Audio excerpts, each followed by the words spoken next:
Karibu mtazamaji, tuingie katika sehemu yetu ya swala nyeti. Leo Daktari Penina Kitili ndiye mgeni wetu studioni, na kukufahamisha kumhusu zaidi ni kwamba ndiye daktari wa pekee humo nchini tangu mwaka 1995 kufuzu katika masomo mawili na kuwa mtaalamu katika vitengo viwili. Ni daktari wa watoto na pia ni daktari wa ngozi. Wewe ndiye daktari wa pekee nchini. Yes. Unajisikia vipi? Sawa tu. Upande mmoja unashughulikia watoto, upande mwingine unashughulikia wale walio na matatizo ya ngozi. Yes. Karibu sana kwenye jukwaa la KTN. Na nafurahi kukutana nawe. Thank you. Asante. Na kwanza kabisa tueleze matatizo ya ngozi kusababishwa na nini?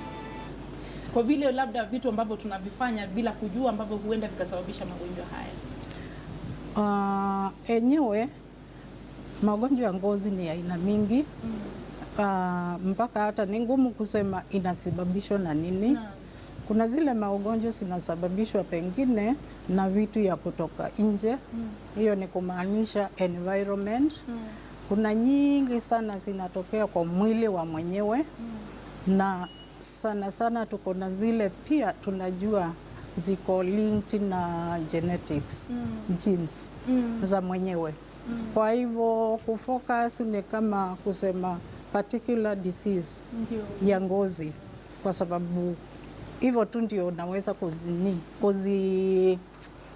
categorize them. Categorize kwa sababu ile inazileta ni tofauti sana. Na uchafu unaleta, kwa sababu naona wengi wanasema uchafu unachangia sana. No, hapana.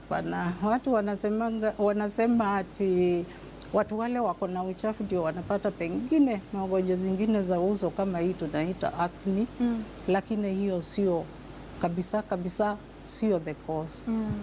Labda tuangazie kwanza kwa kufafanua, kwa sababu unasema tuangazie ugonjwa, kila ugonjwa ndio tujue sababu zake. Tuangazie magonjwa ambayo yanashuhudiwa sana katika jamii. Sijui kama ni sana ama ni kwa sababu tumeanza kuyajua leo. Ugonjwa kama vile wa eczema kwa watoto. Ugonjwa huu ni ugonjwa wa aina gani? Kwa sababu watoto wengi siku hizi wanazaliwa, kila mtoto unasikia yupo na eczema. Hiyo swali umeniuliza ni swali inaulizwa na wazazi wengi wakileta watoto wao kutibiwa mambo ya eczema.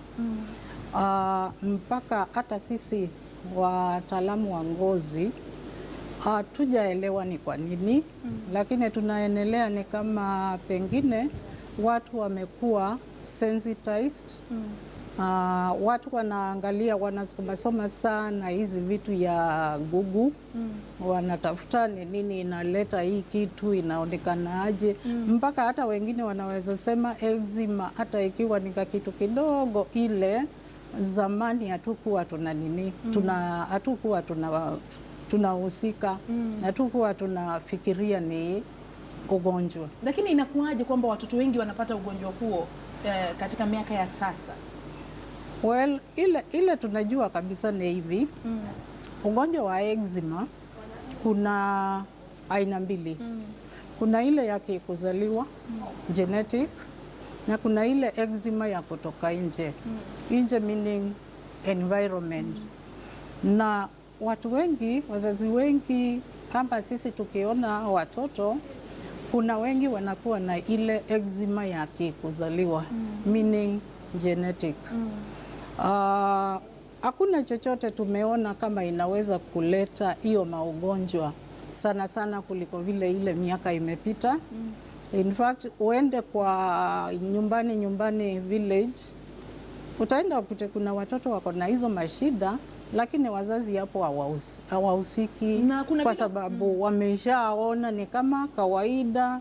Lakini sana hiyo inaanza na watoto wakiwa wachanga, inaisha with the age.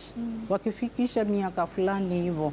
Lakini hakuna mtu anaweza kukuambia ati itaisha tukimaliza miaka 2, miaka 5 kabisa. Lakini sana kama hapa kwetu Kenya tuko na study research ilifanyiwa miaka kadhaa imepita, na ikaonyesha wale wako na hiyo ugonjwa, watoto wale wako na hiyo ugonjwa ya eczema ya kuzaliwa, wakifikisha kama miaka 5-7 hivi, 80% itakuwa imeenda. Kwa hivyo, lakini hatuna study mingi, research mingi kwa huku kwetu, lakini tunajua hiyo inaenda mtoto akiendelea kukua. Lakini ni ugonjwa ambao uko na tiba ama ni kudhibiti tu yale makali yake? Hiyo ugonjwa ya eczema hiyo yakikuzaliwa, madaktari kazi yao ni kucontrol ngozi ikae ikiwa sawa, tukitumia madawa na tukingojea hii ugonjwa mwili iweze kuitoa. Haitolewi na daktari hiyo yakikuzaliwa. Daktari yule atakuambia yes, nikikupatia hii dawa hii kitu utaiona tena. Hiyo sio ukweli, kwa sababu ni mwili, ni jinsi ndio zinaweza kutoa hiyo ugonjwa. Lakini inajulikana kabisa hata kwa vitabu, hata reference gani that sisi madaktari yetu ni kucontrol kabisa. Na umetueleza hiyo ni ile ya kuzaliwa. Hiyo ingine uliosema inasababishwa na mazingira. Yes. Inaweza kutibiwa. Hii ya vitu ya umepata kutoka kwa environment. Hiyo iko rahisi sana kutibu, kwa sababu kama ni kitu mtu ana react ya environment, ye mgonjwa mwenyewe akisaidiana na daktari, akiona ikionekana ni kitu fulani inafanya hiyo eczema ikuje, matibabu yake ni rahisi, ni kusimamisha contact with them, na hiyo kitu inaileta. So it is so simple hiyo ya kutoka nje. Kwa hivyo sasa ni mtu aangalie kama ni chakula anakula kinamharibikia anaachana nacho, ama ni kitu mafuta fulani anatumia anamharibikia achane nayo. Enyewe sana sana hiyo eczema ya kutoka nje iletwi na chakula. Hailetwi na chakula. No. Ni vile mtu anaweza kuwa ana react tuseme na earrings, ana react na watch, anakuwa na react na viatu, some synthetic material, na watu wale wana react hivyo. The best ile mzuri kwao ni 100% cotton, lakini hizi zingine za masikio, saa, pete, hizo zote ile hao watu wanaweza kuvaa ni gold. Ikiwa gold hakuna watu wana react hivyo. Hata kama iko ni kiasi kidogo sana.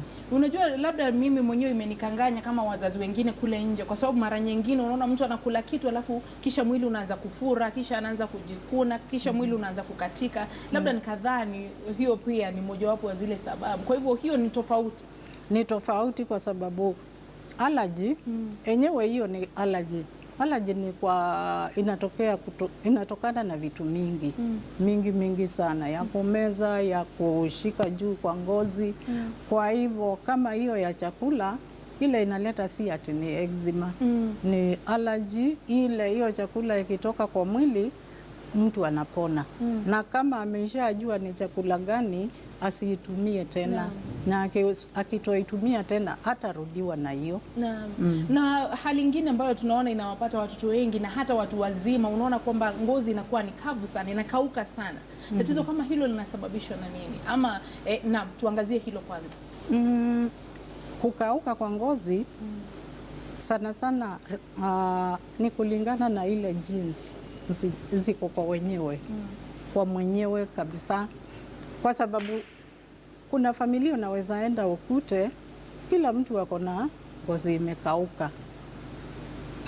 Kuna mahali unaenda ukute family mzima kama mauso yao ni uso ile ya mafuta ile tunaita oily skin. And hizo mbili kwanza, kwa sababu hizo ndizo mbili zaidi mtu anaweza kuelezea, ni genetic. Kuna hata watu unakuta familia mzima hakuna mtu anapata ile pimples hizi za acne. Kwa hivyo unakuta familia moja iko nayo, kuna wale hawajapata hata mtu mmoja hivi. Kwa hivyo sana sana hizo zinaenda pia na genetic. Of course kuna magonjwa zingine zinaleta kukauka. Na kwanza ni vizuri kujua watu wale wako na hiyo eczema ya kutoka kwa mwili ya mwenyewe, naturally ngozi zao zinakuwa zimekauka. Na ni lazima daktari yule anaona huyo either mtoto ama mtu mzima, amuelezee sana sana ni nini anaweza kujipaka ndio ngozi iwache kukauka sana. Na ndiposa wengi wanataka pia kujua nini ambacho unaweza kutumia kuzuia ngozi kukauka sana, kwa sababu mara nyingi wengi wanasema inawasha, inapokauka sana inawasha. Na unajua umesema ukweli wa mambo. Ukweli ni ngozi, hata kama ni yako ama mimi, uoge saa hii na ukose kujipaka mafuta moisturizer, utaanza kusikia kitu kama unasikia kujikuna. Ikiwa imekauka, mtu anaanza kujikuna, na hiyo kujikuna sana, kama watoto na watu wazimu wanapata hizo eczema, unakuta wakijikuna ndio inaharibika zaidi. Kwa hivyo kujipaka mafuta moisturizer inasaidia sana sana kujikuna. Kwa hivyo ni kutumia mafuta. Wengine unaambiwa ukinywa maji. Ni kweli, kuna watu wengi wamesema hiyo, lakini najua kukunywa maji si ati ni ngozi peke yake, hata zile organs zingine kwa mwili zinahitaji. Kwa hivyo si ati maji ukikunywa ngozi ni nzuri, hakuna hiyo. Si kweli? Na matunda? No. Matunda ni sawa, mboga kwa mwili mzima. Actually sema hivi, viungo zote za mwili, organs zinahitaji hizo vitu zote. Matunda, vegetables, really zote. Si ati ni ngozi peke yake. Lakini ngozi tiba yake ni mafuta. Watu wengi wanasema ati kama uko na ngozi imekauka ukunywe maji. Tena wanasema nini? Mambo ya matunda. Lakini matunda haitaenda kabisa ati kwa ngozi peke yake. No, hata hiyo maji haitaenda kwa ngozi peke yake kabisa. Kwa hivyo ngozi yenyewe kujipaka moisturizer ile inavaa hiyo ngozi ndio inasaidia ngozi ziwe na shinda mingi. Na mtu atajuaje ni mafuta aina gani ambayo yanamfaa? Kwa sababu sasa siku hizi kila mtu anakuja na visababu vyake, anakuambia mimi ukitumia hii utakuwa ni sawa. Hii yangu ndio inafanya kazi. Mtu atajua vipi ni mafuta gani ambayo ni bora? Unajua, kama mtu ameshikwa na shida ya kuwa na ngozi imekauka, ukionekana na daktari wa ngozi, atakueleza mafuta ile unaweza kutumia kwa ngozi imekauka, ile unaweza tumia kwa ngozi ile iko mafuta. Kwa hivyo ni vizuri kuona daktari wa ngozi, atakuelezea, na kama hata hiyo inamaanisha kumuona tu pengine mara moja na hiyo iishe, kwa sababu utakuwa sasa ukinunua ukijua ni gani ile inafaa kwa ngozi yako. Najua si mimi peke yangu, tuko wengi ambao tumeambiwa ukitumia mafuta ya kukama ile ya ng'ombe oh no, hiyo inasaidia sana. Wengi tunayatumia hayo mafuta kwa sababu tumeambiwa yanafaa. Milk Injili. Naam. Enyewe naambia wagonjwa wangu hiyo mafuta kuandikwa hapo Milk Injili inamaanisha composition yake, formulation ni ya matiti ya ng'ombe. Kwa hivyo kwa nini tujipake ile imetengenezwa ikiwa formulation ya matiti ya ng'ombe? Sio wewe peke yako ama nini, ni watu wengi, na wakiambiwa lazima usimamishe, wanauliza kwa nini, na nimetumia kwa miaka mingi. Wakati watu walianza kutumia hizo Milk Injili sana, tulikuwa tunaona wengine wana react. Wanakuja ngozi sasa ameanza kujikuna, ukijikuna ngozi inatoka, unakuwa ngozi imetoka, unakuwa kama tu vidonda. Kwa hivyo hiyo enyewe we don't encourage people. Na wale walio na mafuta usoni, kwa sababu nimetumiwa ujumbe kuhusiana na wale walio na mafuta uso ambao uko na mafuta sana. Unajua kama sisi wanawake hatutaki ukipaka makeup mara tu ushaanza kushine. Unaambiwa kwamba ukitumia mafuta fulani atakausha ngozi, kwa hivyo sasa hauta shine. Sijui kama hilo ni jambo ambalo unaweza kumshauri mtu kufanya, au ni lazima tu aende daktari amwangalie uso wake unahitaji nini. Enyewe hii tunajua. Kama ni mtu wako na ngozi imekauka, ile mafuta ointments ziko, ile mafuta kabisa, hiyo ndio best, ndio iko muhimu sana kwa huyo. Kama ni watu wale wako na ngozi iko na mafuta, watumie sana cream ama lotions. Kwa hivyo na sisi wale madaktari wa ngozi tunajua tunasema hivyo kwa sababu gani. Kwa hivyo mtu anaweza kubadilisha mpaka aone ni gani inamfaa, lakini uchukue kutoka mafuta mzuri kutoka kwa pengine supermarket, ama usiende kwingine unapewa mafuta unaambiwa kesho utakaa kama msichana wa sweet 16. Si kwa sababu yameletwa mpaka unaambiwa iko mingi au utazeeka. Iko mingi. Wengine hata watakuambia wakudunge hapa na pale ndio uwe unakaa kabisa bila wrinkles, bila ngozi yako iwe tu unaonekana uso, skin iko ngumu vizuri. Kumaanisha havifanyi kazi nini hizo vitu? No. Kufanya zinafanya, lakini ile nimesema ni hii. Utaona mahali kwingine unaambiwa wanaweza fanya, lakini wale wako hapo sio specialist, sio watu wametrain na hiyo wamefunzwa mambo ya hizo vitu. So unakuta mtu anaenda bila tu kujua. Kama mtu anataka vitu kama hizo, afadhali kwanza uone daktari wa ngozi akuelezee, alafu muongee mambo ya uwe mwenyewe ni nini unataka, what are your expectations as a patient. Na hizi pimples zinasababishwa na nini? Kwa sababu naona jumbe zinakuja. Pimples zinatokana na nini? Kuna mmoja amesema kuna dawa ya ngozi iliyo na mafuta ambayo yanasababisha pimples kwa chest, kwa face, kwa neck. Inasababishwa na nini? Hiyo kulingana na vile nimeelewa swali hiyo, ukiwa uko nayo uso, kwa kifua, nyuma kwa mgongo mpaka the shoulders, hiyo inakuwa ni ile acne ya kawaida.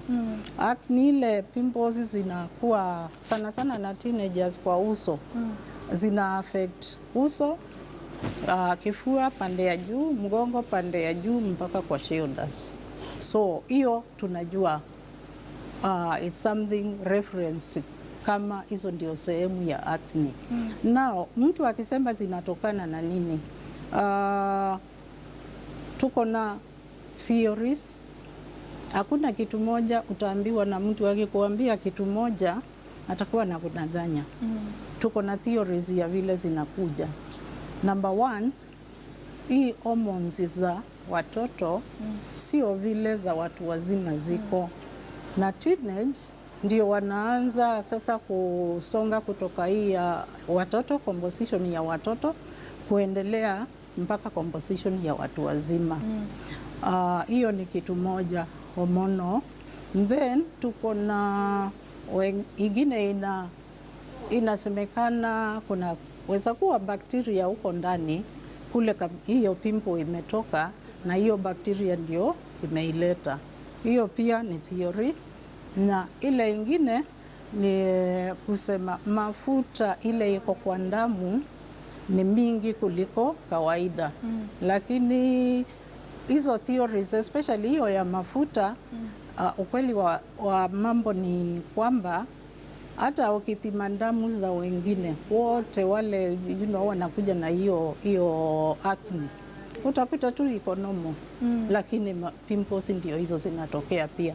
Kwa hivyo hakuna kitu moja mtu anaweza kukuambia hii ndio inaleta acne. Na ningetaka niseme hivi pia, saa ingine tunapata watu wazima hawakuwa na hiyo pimple na hiyo acne wakiwa teenagers. Unakuta mtu anakuja like 26 years, 30 years na anakuja ako na acne. Na anakuuliza daktari, kwani ninarudi mambo ya kuwa teenager tena? Sikupata na sasa ndio hii. Ile ukweli ni kama ni hiyo teenagers sana sana that group ndio inapata sana, lakini kuna wale wanaweza pata wakiwa miaka kidogo kuliko teenagers na kuna wale wanapata wakiwa miaka yao imeenda sana kwa wamekuwa adults. So si ati inakuja teenagers, lakini tunajua sana sana wale wanahusika ni hiyo group ya teenagers. Naam, tunapomaliza tujaribu kusoma kauli na maswali. Huyu akiwa wapi? Alex kutoka Doni alikuwa anauliza ugonjwa wa ngozi usababishwa na nini? Umetangulia kutuambia ni lazima ujue ni ugonjwa wa aina gani. Na mwingine amesema mtoto wangu anapata boils zinakuja kila mara zinakaa zikitoka. Amejaribu kumwepusha na proteins, madini ya protein, lakini bado boils zinatoka. Daktari ni shauri. Haja tupatie jina lake. Boils yenyewe tunajua ni zile zinaletwa na hii tunaita bakteria. Inaingia kwa ngozi na inafanya kitu ifure. Boil huwa imefura na iko na uzaa ndani yake. Na hiyo inaletwa na bakteria kuingia huko ndani. Na basi hiyo boil inaanza bakteria kukiwa hiyo pass hiyo uzaa. Now kama ni kitu inarudi frequently, uzuri personally ni kuambia mzazi apeleke mtoto aonekane. Number one, tuende tuchukue hiyo pass, hiyo uzaa, tuone ni bakteria gani, ndio tumpatie dawa ile inaonekana. Ukifanya kacha unajua ni dawa gani ile mzuri, antibiotic ni gani mzuri kwa kutibu hiyo boil. Alafu kuna vitu zile zingine sisi tunajua inaweza kuwa associated.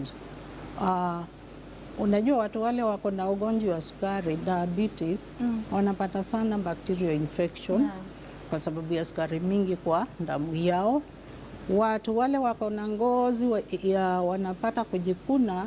Ukijikuna unaweza kuwa ngozi imeumia, lakini kuumia kidogo ile hata kwa macho huwezi ona. Then bakteria inaingilia hapo, na hiyo inashika pia ile uliniuliza za mbeleni ya watu wengine wako na shida ya ngozi imekauka. Ngozi imekauka, mtu anajikuna. Kwa ufupi sana, kwa sababu muda umekwisha, tumjibu Martin akiwa Mombasa. Anasema mimi najikuna sana sehemu za siri, na nikijikuna natoka maji, nikiendelea kujikuna natoka damu. Hilo linasababishwa na nini? Tujibu kwa ufupi kwa sababu muda umekwisha.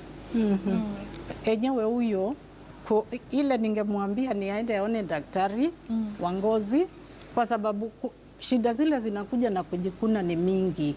Na kama ile eczema tulikuwa tunaongea mambo yake, unajua hiyo kujikuna kwanza kwa ngozi ya mtu wako na eczema, kwanza inatoka majimaji. Mtoto ama mgonjwa akiendelea kujikuna sana, sasa ngozi inaumia, inaanza kutoka damu. Hiyo ni sehemu moja ya hiyo ya eczema. Huyu ni lazima hata yeye aonekane ndio ijulikane ni kwa nini ako na hiyo kujikuna. Maugonjwa ile inakuja na kujikuna ni mingi sana. Na utajibu na sekunde 10. Wale ambao wanafinya hizo pimples wanazitoboa, kuna wale wanatumia ile inaitwa nini, facial scrub, una scrub uso wako au kutumia ile steam unapofanyiwa facial, jinsi wanawake wengi wanafanya. Ina athari zozote kwa ngozi? Enyewe hazina for as long as inafanyiwa vizuri. Kufinya hizo pimples, we don't advocate that. Kwa sababu ukifinya ndio unapata dark spots sana sana kuliko mtu yule amewacha imejitoboa yenyewe. Kwa sababu ukifinya basi cells zile zinatoa rangi nyeusi, zikiwa irritated zinaanza kutengeneza more mingi ya black, then mtu anaanza kuwa na black spots. Na naona watu wanatuma maswali mengi hasa yanayohusiana na allergy. Naona nitakualika katika kipindi kingine uweze kutueleza. Na mwingine Kevin Ongo anasema lishe duni, jua na mafuta ya kupaka ndio imethibitishwa kusababisha magonjwa ya ngozi. Na kuna mwingine anasema ana tatizo la Ibrahim Motueri anasema mimi huwa na allergy ya kujikuna mwili nikikula nyama. Kuna dawa ya hii daktari? Anakuuliza hivyo. Na kuna mwingine pia nimeona akizungumza kuhusiana na allergy. Naona tupangie kipindi kingine tuzungumzie allergy na jinsi ya kudhibiti athari ambazo zinatokana na allergy. Magonjwa ya ngozi husababishwa na mafuta yanayopakwa na kubadilishwa kila uchao. Huyu ni Kevin Kireinya ndo akiwa eneo la Ntumbiri. Naona wengi wana lakini kile ambacho kimenichekesha sana ni kwamba umesema maji si eti ndio tiba suluhu. Unaambiwa kunywa lita 5 ngozi itakuwa nyororo. Asante sana daktari. Tutapangia kipindi kingine uweze kutuelimisha mengi, kwa sababu umesema magonjwa ya ngozi ni mengi. Hatuwezi kuyakamilisha kwa kipindi kimoja. Na Nancy anasema unasababisha na ukosefu wa lishe bora. Pia inasababisha ugonjwa wa ngozi. Wengine wanasema kujianika sana, kwa ukieka sana kwa jua inasababisha ugonjwa wa ngozi. Hizo zote zinaleta mambo different, magonjwa different. Zinaleta magonjwa tofauti na tutaendelea kuyafafanua. Amekuwa ni Daktari Penina Kitili ambaye ni mtaalamu wa magonjwa ya ngozi, ambaye pia ni daktari wa watoto ambaye ni wa pekee katika ngazi hizi mbili. Si ndio? Pongezi sana. Sisi kina mama tunajivunia. Asante sana mtazamaji, natumai umejifunza sana kuhusiana na yale ambayo tumefunzwa leo na mgeni wetu studioni, kuhusiana na matatizo ya ngozi. Tumejua yale ya kweli na yale ya uongo. Mimi pia nimejua yale ya ukweli na yale ya uongo. Leo tumeelekezwa na Jared. Kwa niaba ya wote ambao wamefanikisha taarifa hizi, shukrani sana. Kristo ametusaidia katika kupanga kipindi, wapiga picha, wanasa sauti, mafundi wa mitambo na wanahabari wenzangu. Nasema shukrani za dhati. Tukutane kesho Mungu akitujalia, lakini usiende mbali, kwani tunaingia sasa katika sehemu yetu ya huduma ya kwanza. Tujifunze mengi zaidi kuhusu jinsi ya kumhudumia mwanamke mjamzito anaposakamwa na kitu kooni. Mashirima Kapombe atakuletea taarifa za KTN leo muda usiokuwa mrefu.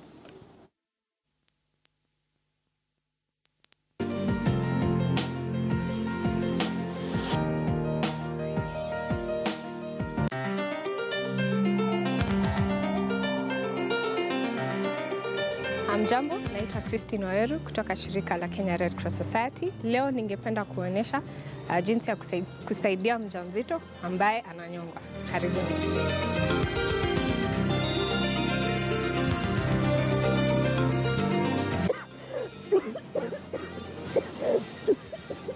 Bani kidogo ni.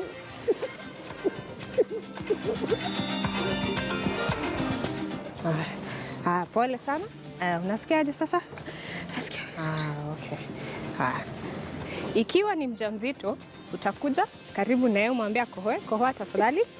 Ikiwa haitoki tena nyuma yake, utafanya sasa chest thrust, uende juu ya mimba. Utamwambia lean forward, utaendelea kusukuma mpaka itoke. Asanteni.